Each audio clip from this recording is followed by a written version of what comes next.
Welcome to the Charting Courses Podcast, a show brought to you by the team at Ventura MedStaff, dedicated to helping traveling medical professionals navigate the world of travel healthcare. I'm Luke. And I'm Brittany. Today, we're digging into something that's top of mind for a lot of healthcare workers: how to successfully transition from a staff role to a travel position. Brittany, you ready to dive in? Absolutely, Luke. This is such a big move for nurses, therapists, and allied health professionals alike. It's exciting, full of adventure, but let's be honest, it can also be kind of overwhelming.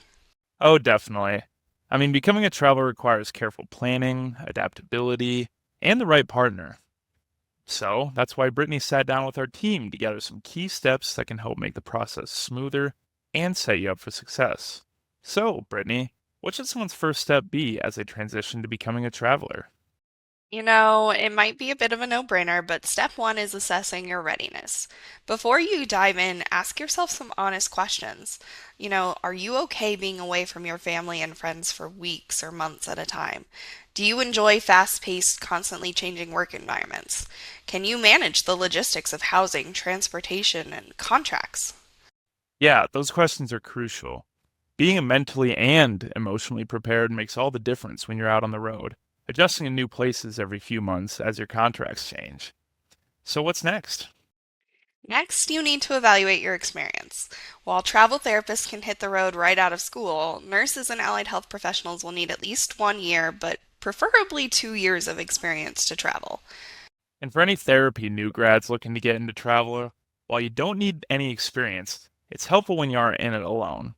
Luckily, we have a great career support program that you can enroll in, and we go into more depth about it on episode 4 of the Charting Courses podcast, so make sure to check that out if you haven't listened to it yet. So what steps comes after that, Brittany? Well, once you've got that experience under your belt, it's time to start researching staffing agencies. This part is crucial. This is because not all agencies are the same, and the one you choose will shape your travel career. While you and I obviously know what sets a good agency apart, what things should healthcare workers look out for when they're transitioning to the travel world? They'll want to look at things like the agency's reputation, read reviews, talk to other travelers. Check out what kind of support they offer. Are they helping with onboarding? Do they guide you through benefits and travel logistics? And speaking of benefits, a lot of healthcare workers actually write off becoming a traveler because they think they'd have to give up their benefits. But that's not true in the slightest. It's part of why doing your agency research is so important because you want to make sure they offer all the benefits you need to support yourself and your family. Yeah, exactly.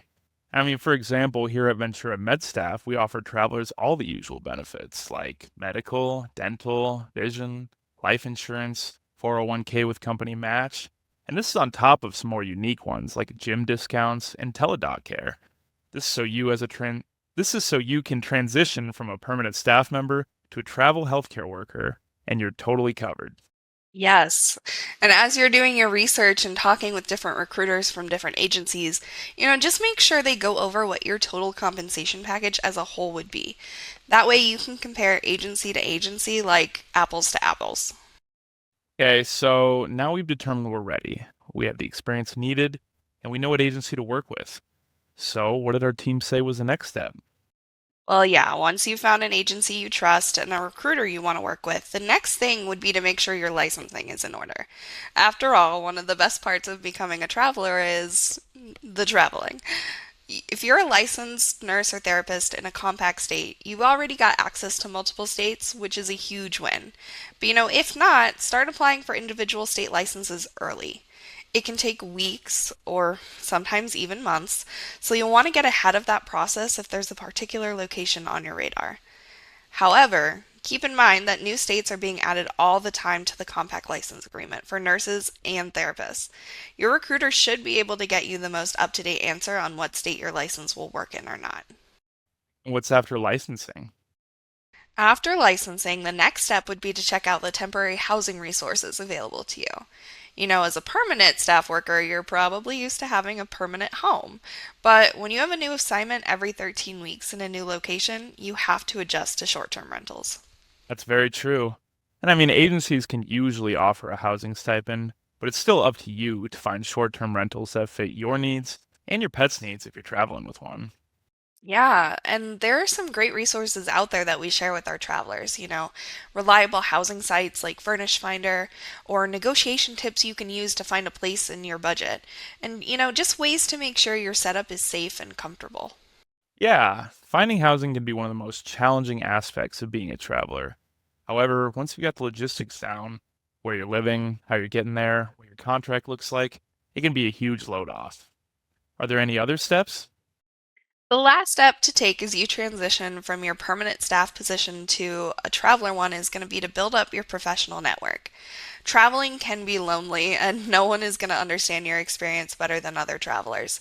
They can provide you with advice, support, and just be there as someone who gets it. You can find other travelers by joining online communities like Facebook groups or, find other travelers at your facility. Even reach out to your recruiter. See if they have any other travelers in the area or know people you can connect with. Having a network of peers who understand what you're going through can be invaluable. Well, thank you, Brittany. And remember, the transition from staff member to traveler isn't just about logistics and professional readiness. It's also about the mentally and emotionally preparing for the journey. If you are ready to start the transition and embark on the adventure of a lifetime, we would love to help. Visit VenturaMedStaff.com to get started. Thank you for listening to the Charting Courses podcast, brought to you by Ventura MedStaff.